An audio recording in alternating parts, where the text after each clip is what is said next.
ఏం కావాలి? ఏం చేస్తావు? ఏం చేస్తావు? ఎట్లా తింటావు? తింటావా? నాకు కొంచెం ఇస్తావా? అబ్బు కొంచెం చించి ఇస్తావా? ఎవరు తెస్తా అన్నారు కేక్? అక్క తెస్తా అన్నదా? ఏ అక్క? గీమేనా? ఇందాక ఎవరు ఫోన్ చేసి తెస్తా అని?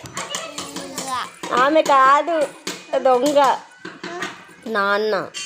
నాన్న తెస్తా అన్నాడు. ఏంటి? ఎందుకు కొడుతున్నావు? ఈమెనా? ఆమె తేదంట. పా ఏడికి పోతున్నావు?